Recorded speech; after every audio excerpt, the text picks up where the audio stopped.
Good day mga kaangkol, welcome back naman sa ating YouTube channel, Phoenix PCP Airgun Philippines. Sa mga hindi pa pala nakapag-subscribe ng ating YouTube channel, please subscribe na lang at pakiclick yung notification bell para maging updated kayo sa mga bagong videos na gagawin natin. So ulitin ko po, wag na kayo mag-how much kasi hindi tayo nagre-reply ng mga comment kasi napakasyadong stricto yung mga online platforms, Lazada, YouTube. Yun, nababan yung account natin, nababan yung mismong video natin sa YouTube, lalo na sa Facebook din, ganun din. Pag magre-reply ka ng makikita ng Mita, nagbibenta ka ng mga ganitong airgun, mga parts, binablock nila. Kaya hindi tayo nagre-reply. Kung gusto mo bumili, please direct message na lang sa ating Facebook page o di kaya sa ating account natin. Ilalagay natin yung link, description below, nandun na po. Kaya panoorin yung video na to para gusto nyo mag-DIY. Ito yung panoorin yung mga kaangkols para alam nyo yung paano gagawin. Paano din mag-assemble ng isang airgun. So ngayon, may-ari nito is si Sir Jerome from Cagayan Valley. So nag-down siya ng 50% ng total price. Nga pala, yung request niyang tangke is 0.42. So naubusan tayo. Ikakabit nating tangke is 0.5 liters para din mas maraming shots. So, mag-additional ka lang nito, sir. Nabusan tayo. All safe din. All safe na carbon fiber tank.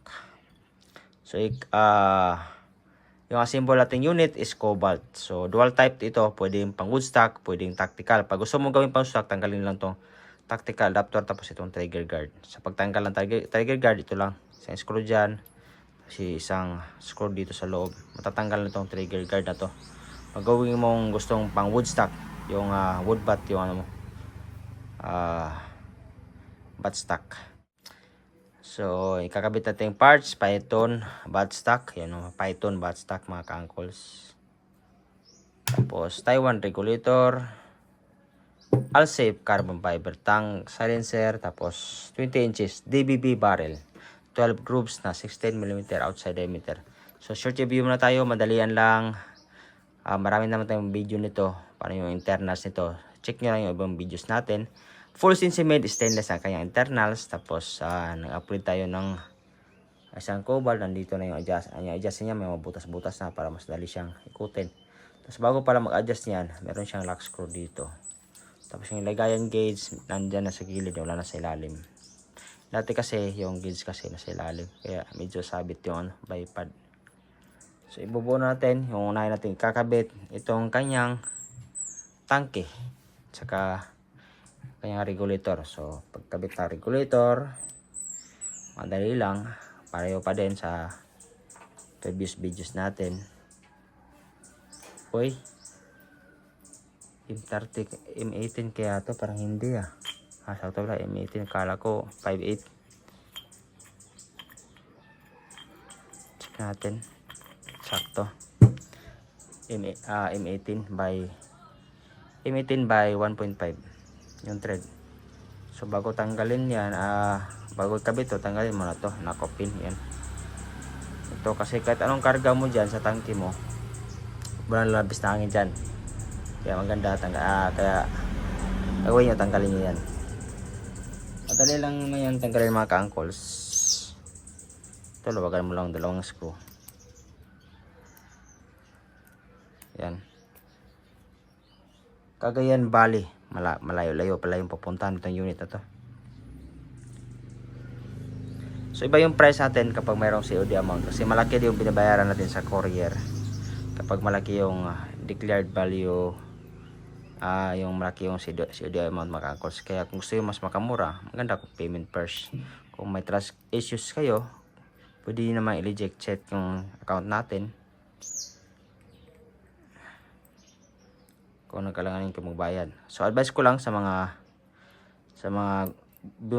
bumibili online sa Facebook o sa ibang platforms, advice ko, mas maganda talaga kung sa bangko kayo magbabayad. Kasi yung GCash, kahit sino pwedeng gumawa ng GCash. Kahit ma-verify lang yan, gagawa lang yan na fake ID. Maganda kung sa bangko talaga. Kasi sa bangko, bago ka gawa ng isang account, maraming requirements na kiningi, mga ID, mga valid ID. Kaya advice natin sa mga ka-angkors dyan, kung bibili kayo online, maganda kung sa bangko kayo magbabayad. Sa pagtanggal, wag lang itong dalawang screw. Ayan. Tandaan lang. Sa Taiwan regulator, 1,800 yung output nito. Ayan. Lugalugin nyo lang. Ayan, meron pa yung spring. Tapos itong na-compin, wala na yan, tanggalin nyo yan. Kasi hindi rin na rin yan magagamit. Kasi wala namang magtutulak yan sa loob para magbubukas ng valve. Tapos ikabit yun na. Daming silicone oil. Silicone grease ata to. Maganda din pag medyo matagal na sa'yo yung unit mo. Maganda yung maintenance mo rin yung regulator. Linisan mo. Kasi marami din yung dumi. Sa mga hindi pa pala nakapag-subscribe, sa mga uncle dyan, please subscribe sa ating YouTube channel. At click nyo na din yung notification bell para mag-updated kayo palagi sa mga videos na gagawin natin. Tapos ganun pa rin, lalagyan natin ng o-ring sa kanyang regulator neck. Although kahit ito lang, nagsisil naman yan. For additional lang. Para sakaling bumigay ito kasi na o-ring na polyurethane. Ginagamit mo to isang taon na to, wala na to. Lambot na to. Kaya additional na rin to. Yung o-ring dito sa labas. Kabit ang regulator. Tapos tangke. Yan, seal na seal.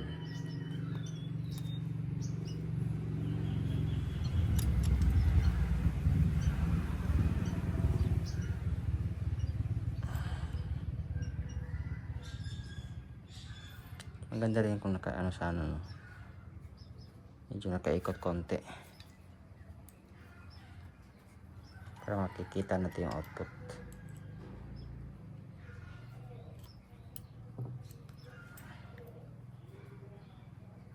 Ayan, kahit yan. Konti lang mga ka-angkles.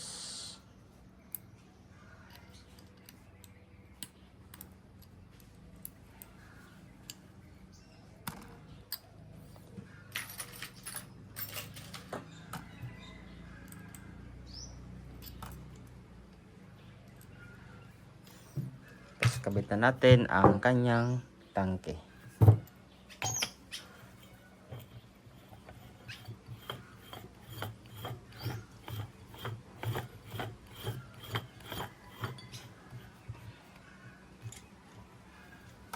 Handat lang.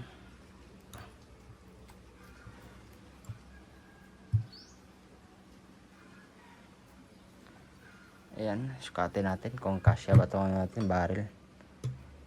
Ayan, ayos lang. Si minsan kasi kung maikli yung barrel mo, ganyan siya. Tapos magkakabit ka ng silencer, baka may tatama sa tangke. Hindi kasya. Tapos yan, kargahan natin ng hangin.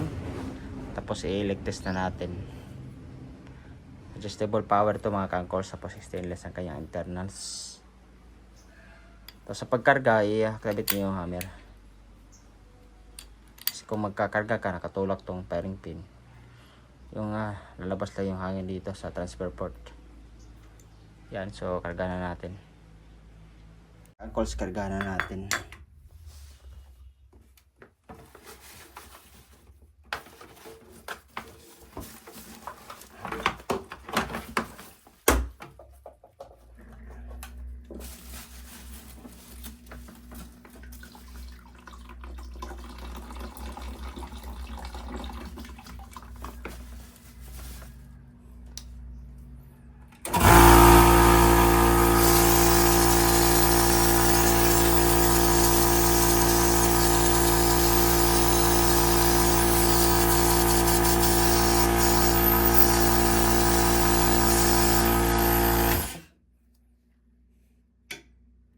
Nga pala yung gauge, kabit muna natin dito mga ka-angkors, nalimutan natin.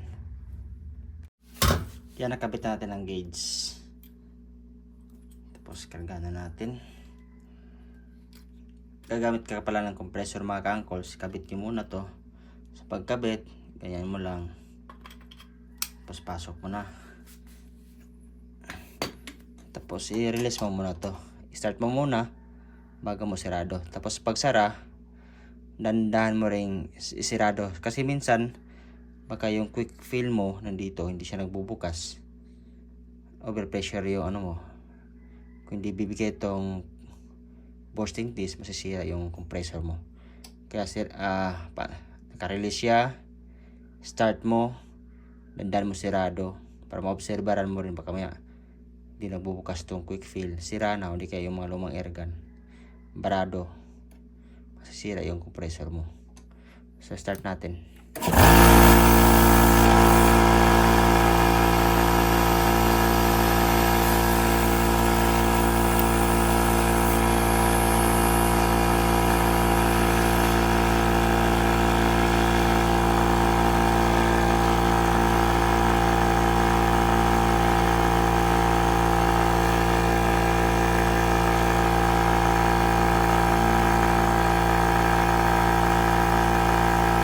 Kargaan muna natin hanggang 1,000 tapos i-leg test natin.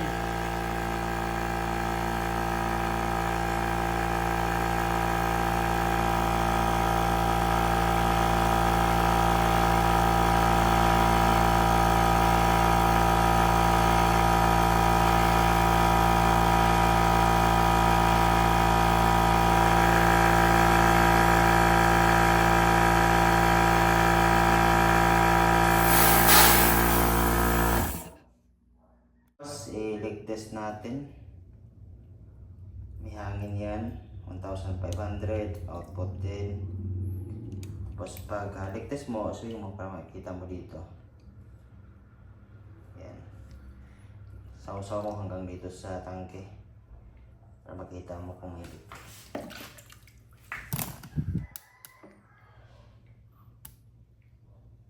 Yan, goods. Wala siyang leak.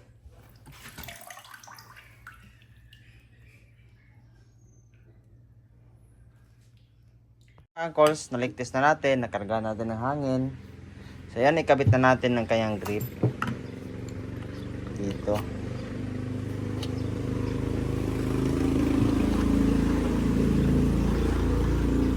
Yan, yung pinasukatan ito yung medyo may atas pa dito. Kaya ang gagawin natin, bawasan natin dito para sakto siya.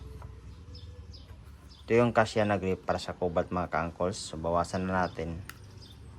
So unlike sa Phoenix 4 na meron siyang kausli dito yung hammer spring niya, dito sa Cobalt wala na po mga ka-uncles.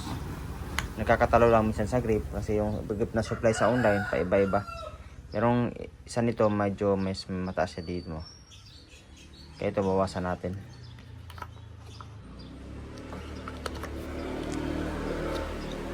Yan. So yan mga ka-uncles, nabawasan na natin ang kanyang grip dito para mapasok na natin dito. Ayan. Tapos yung size ng bolt dito mga ka-uncles, ano yan? M5 by 10 mm. So ikabit na natin. Ay, maganda kung meron kang mahaba na alin range. Kasi mas madali na lang sa ikabit.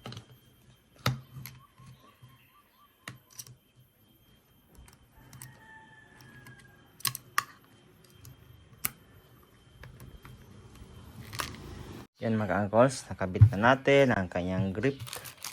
Tactical grip. Ito ano ito? Grip pang airsoft, lagayan ng battery. So yan, ikabit na natin ang kanyang buffer tube.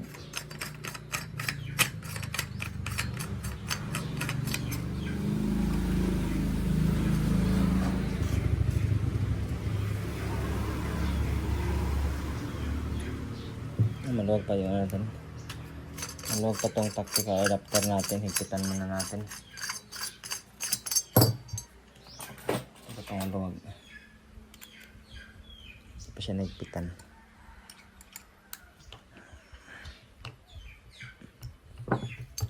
Ayan. Maangas, cobalt. Medyo may kamahalan nga lang. So pag budget meal, pwede, kaya siya. Kasi iba kasi bumibili na lang ng barrel sa online. So advice natin mga ka-uncle sa mga gusto mag DIY, huwag nyo tipirin yung barrel kasi yan yung pinaka-importanting part ng isang air gun. So kabit natin ang kanyang Python tactical buttstock. Adjustable din yan. Yan. Diba? Angas. Tapos sunod ikabit. Tayo natin puputikin mga ka-uncles kung gaano siya kalakas.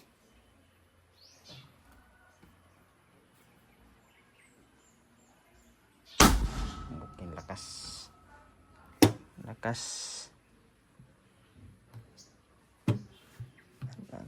Maluwag pala yung maluwag yung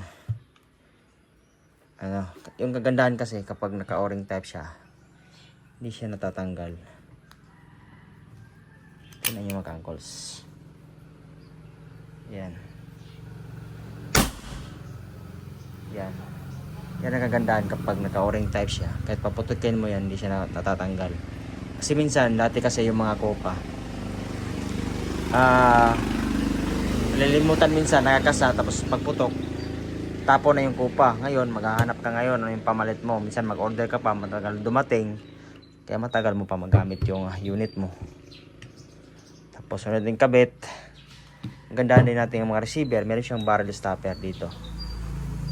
Yan, yung kanto na yan, pag ganyan mo, tatama sa barrel, nakaset na yan siya, naka-align na. Ito na dati yung mga bagong gawa natin, mga dati wala pang stopper, kaya minsan pag ganyan natin, tabingi, i-align pa natin. So kabit natin DBB barrel na 20 inches.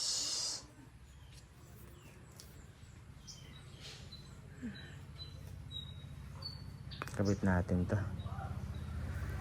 So ulit natin mga uncles, huwag na kayo mag-how-much dito sa comment.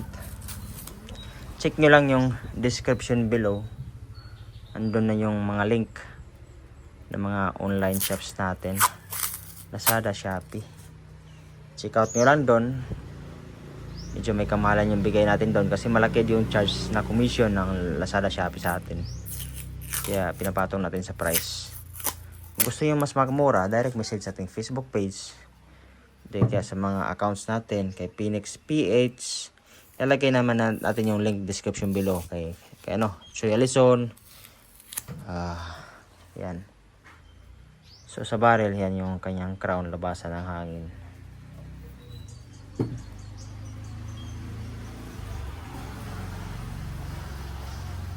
$12 grooves. Yan mga kakos, 12 grooves yan. 12 grooves. Malinis. Napakalinis ng gawa ng isang BBB barrel. So clip type siya. Kagandahan dyan sa clip type, kahit yung barrel mo is medyo langan sa size, minsan kasi yung nagsusupply ng barrel 16.1, 16.2, ayan, kailangan mo pang bawasan yung barrel mo, abala, pero madali lang naman, bihira lang naman. Ito kasi kahit 16.1, 16.2 at clip type kasi siya, kaya mas madali siyang ikabit. Yan, luwagan mo lang yan. Tapos salpak mo na yung barrel.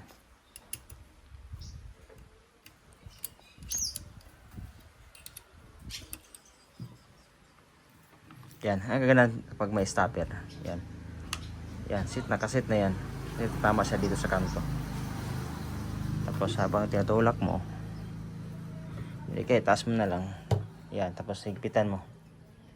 Higpitan mo ang barrel. Clip ng ating barrel.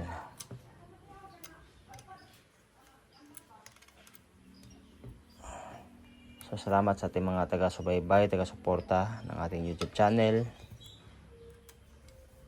Pati na din sa ating mga followers natin sa Facebook. Phoenix PCP Airgun Philippines. So wala yung Phoenix Airgun kung hindi dahil din sa inyo mga followers natin, lalo na sa mga resellers natin. Kung mga kumukuha ng madami na receiver yun. Kasi malaki yung discount na binibigay natin para makabenta din kayo. So hindi rin ganun kadali. Kasi malaki yung puhunan dito. Sa mga ganitong hobby. Kaya kailangan pag-ipunan din. So yan. 20 inches as per buyer's request. Oval 20 inches. Tapos barrel. Yan. Barrel. Yung pala silencer. Yan, malalim yung salpak niyan. So, i-test natin ang kanyang EPS. Maganda siguro kung meron siyang barrel sleeve. Lalagyan natin ng sleeve yung kanyang barrel para maangas, mas pogi. Yan makakalls yung ating carbon fiber sleeve. Ang gandahan kasi sa isang carbon fiber, ayan, hindi na bibend. Tapos tulong na din siya, anti-vibration sa barrel. Nakakatulong din siya sa accuracy. Ang isang barrel, carbon fiber sleeve. Pag mahaba yung barrel, maganda din yung may carbon fiber sleeve. So lalagyan natin dito para mas maangas tingnan, mas pogi. Tapos tulong sa accuracy na din. Ang unit ni Sir, anong pangalan nun? Jerome from Cagayan Valley. Medyo malayo-layo ring papunta nito. Iwan ko kung ilang araw. Maximum naman minsan 6 to 11 days. Depende lang kung abutan ng bagyo minsan. So sa Cobalt,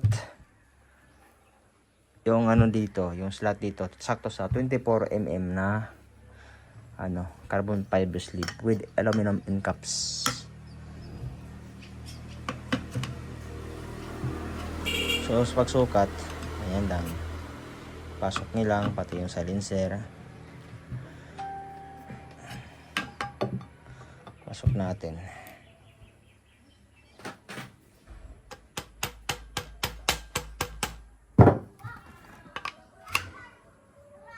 Ayan. Medyo masikip. Tapos itong sleeve, putulan natin. Ayan sa siya.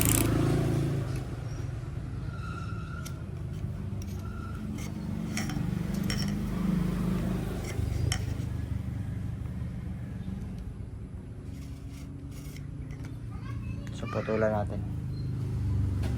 So sa pagputol, para straight siya mga ka-uncles, diskarte niyan. Ayan lang, lagyan nyo lang ng tape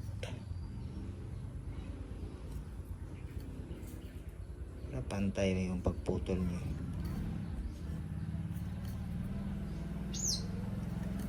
Hindi na siya tingnan kapag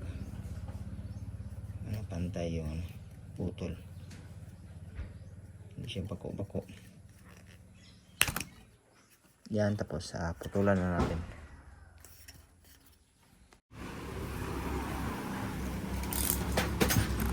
So yun mga ka-uncles, putulan na natin. Yan, kabit na natin yung kanyang sleeve. DBB barrel, ano ba ito? 16 mm outside diameter.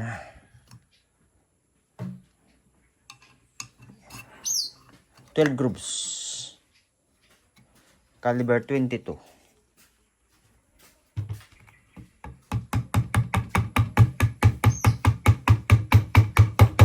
Yan, ipit na ipit, saktong sakto.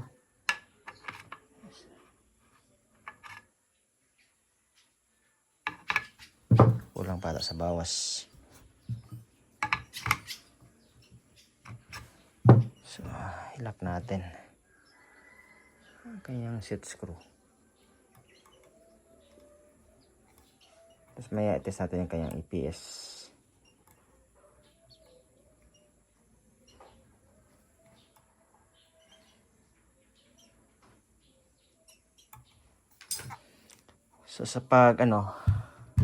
Pag-adjust ng power, luwagan mo itong ano, ito. May tubig pa yan. Try natin, hindi pa siya naka-maximum. Luwagan natin.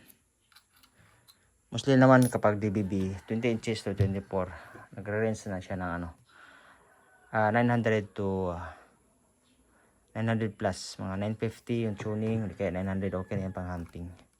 So, test natin yung kanyang EPS. So, test natin kung gaano siya kalakas mga ka-uncles. Ayan.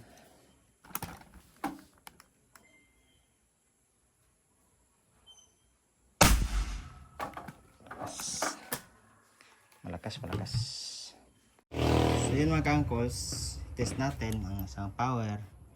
May isang cobalt, hindi pa naka-maximum power yan. Yan, with 1,800 output.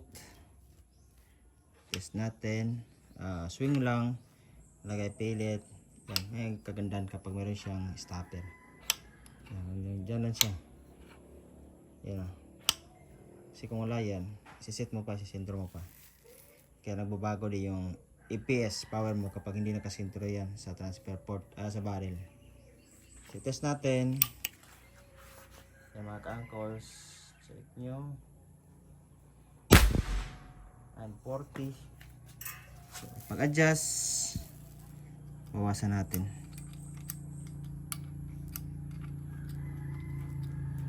Kasi kung masyadong malakas, hindi rin maganda tumama yung groupings. Lagyan natin sakit sa mga 900.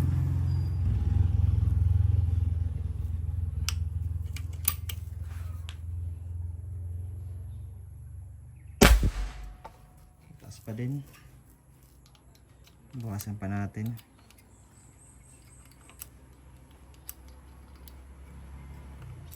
Tapos pag masyado ding malakas yung unit mo, ano din, magastos sa hangin. Mahirap pa naman mag-pump.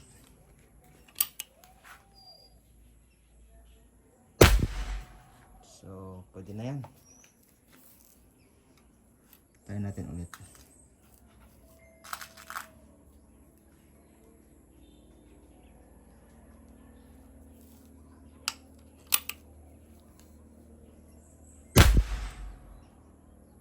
To 6 maintain. Yan mga ka-uncles, kabit natin ng silencer. Cobalt.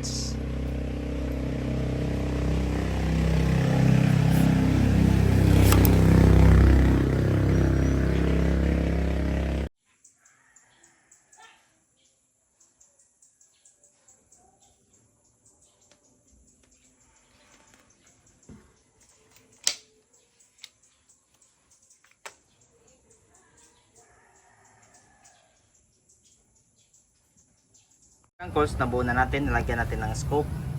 Tapos nagpa-additional si sir ng ano, extra under railings, tapos bipod.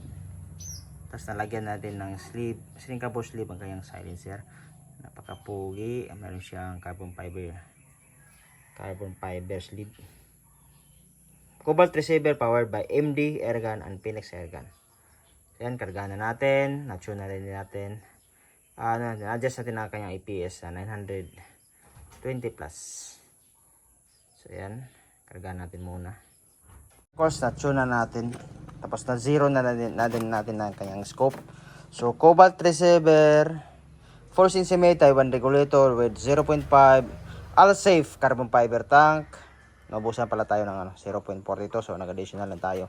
Tapos nagpa-extra si sir ng extra under railings, tapos bipod. Tapos carbon fiber sleeve with aluminum end caps. Kasya 24mm outside diameter. Yung barrel natin is 20 inches. DBB barrel, 12 grooves, caliber 22. Silencer, nalagyan natin ng sleeve. Tapos to, adjustable yan mga ka-uncles. Yan yung cobalt mo sir. Yung scope di kasama, personal scope natin yan.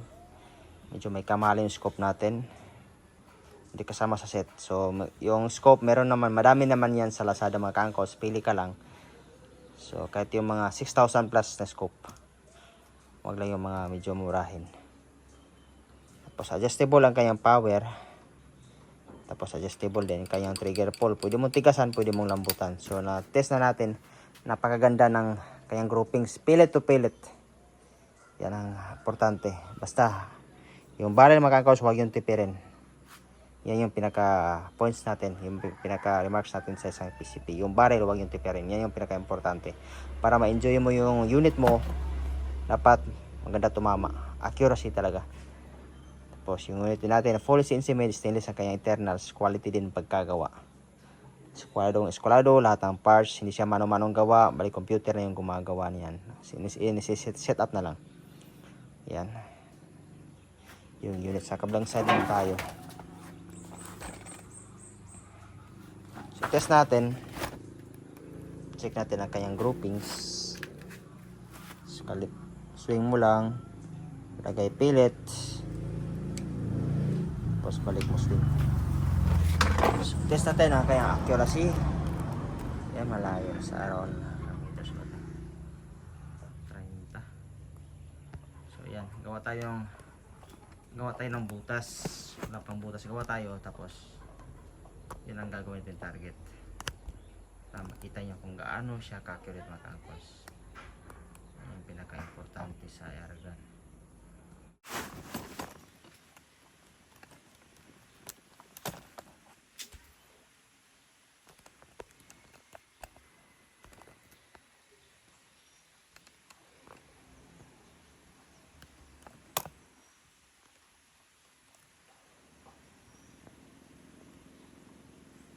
So gawa tayo ng butas. Yun, medyo pwesto siya. Gawa tayo ng butas.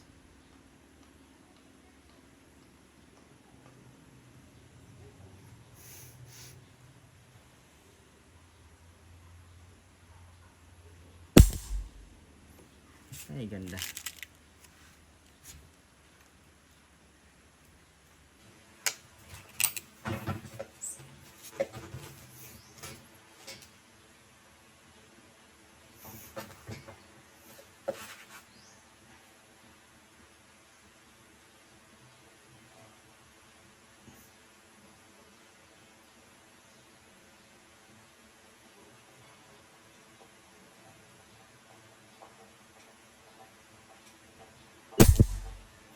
Ay, ganda mga kaangkos.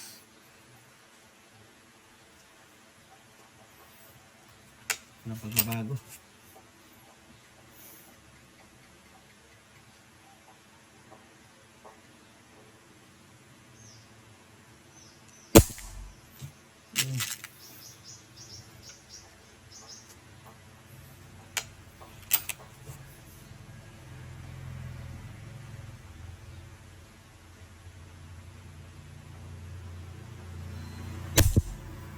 Yun, isang butas lang, hindi mo makita. Kaya ano na siya, pellet to pellet. Ganda tumama pagka DBB.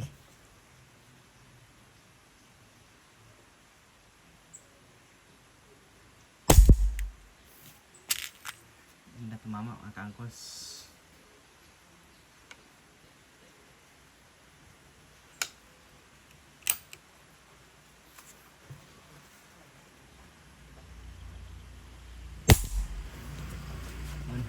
Butas lang. So, tayo natin dito yung bunga. Ayan.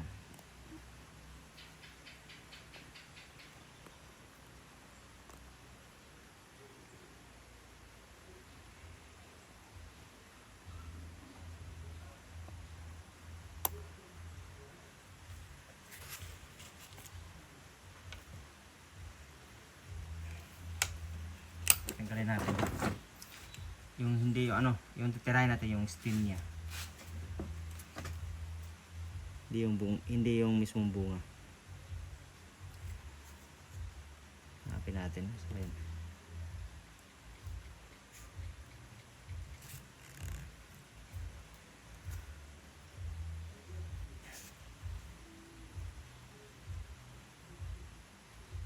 Ano natin mga kangkos, yung nasa pinakaibabaw mga kaangkos. Tapos tanggalin natin.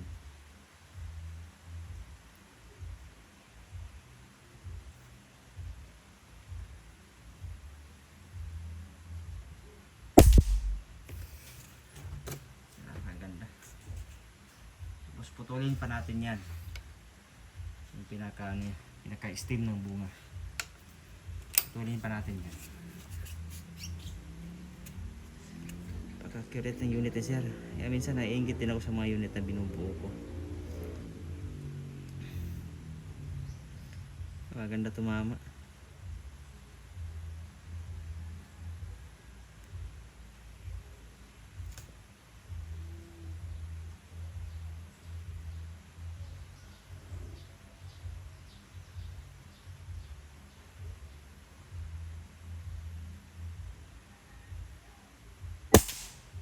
Yun, putol na naman. Napakaganda unit mo sir. Sir, ano pangalan nun? From Cagayan Valley. So yan yung unit mo sir. Nabuo na natin. So all goods, observe natin mga 3 araw para maligtas natin. Kaya ganda ng unit. So sa mga hindi pa pala nakapag-subscribe, please subscribe na mga ka-uncles at pakiclick yung notification bell para maging updated kayo palagi sa mga bagong videos na gagawin natin. So thank you.